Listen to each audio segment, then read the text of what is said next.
Hello लोगोफोर, नोंथांमोनखौ आरोबाव आंनि बे गुबुन मोनसे गोदान भिडियोआव बरायहरबावबाय। आसा खालामो नोंथांमोना भिडियोखौ मोजां मोनगोन होननानै। बर'नि फैनो गोनां गोबां आबुं सावथुन आरो बर' एलबामफोरनि बागै मिथिबाय थानो थाखाय नोंथांमोना गिबियावनो आंनि गोदान चेनेलखौ साबस्क्राइब खालामना खाथियावनो थानाय बेलनि आइकनखौबो अलाव प्रेस खालामना लाबानो जाबाय दे लोगोफोर, जाहाथे आंनि गोदान भिडियोनि नटिफिकेशनफोरा नोंथांमोननि सेराव थाबैनो सौहैयो लोगोफोर। आरो लोगोफोर, भिडियोफोरा गोरोन्थिफोर जालांब्ला नोंथांमोनहा निमाहा होबानो जाबाय दि। स' नोंथांमोना आं दिनै अफिसियेल बर' मिउजिक भिडियोनि मोनसे आपडेट लाना फैदों दि एक्चुअली नोंथांमोना भिडियोनि फुल डिटेल्स मिन्थिनो थाखाय एक्साइटेड जाना दंबा भिडियोखौ स्किप खालामाजासे जोबजासिम नायलांबानो जाबाय दे लोगोफोर।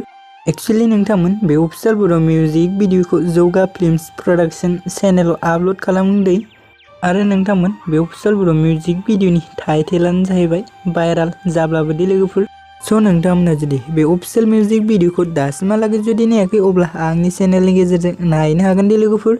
भिडियोनि लिंकखौ आं डिस्क्रिप्शनाव टेग खालामना होनाय जादों दे लोगोफोर। स' लोगोफोर, दानिया फैदो दि बे अफिसियेल बर' मिउजिक भिडियो गुबैयै सोरनि फाव खालामनायखौ नोंथांमोना नुनो मोनगोन होनोब्ला। स' लोगोफोर, बे अफिसियेल भिडियोआव गुबैयै फावखौ खालामनाय नोंथांमोना नुनो मोनदों बिबुंसार आरो दीप्ति बसुमतारी दे लोगोफोर। आरो नोंथांमोना बिसोरजों लोगोसे नुनो मोनबावदों बिश्वजित ब्रह्मा आरो आकाश ब्रह्मा दे लोगोफोर। स' लोगोफोर, बे अफिसियेल मिउजिक भिडियोनि रिलिक्स एन्ड टिउनखौ पुलक बर'आ खालामदों दे। स' नोंथांमोन बे अफिसियेल बर' मिउजिक भिडियोनि कनसेप्ट डाइरेक्शनखौ सोर खालामदों होनोबा टेनप्रिट्सआ खालामदों दे लोगोफोर।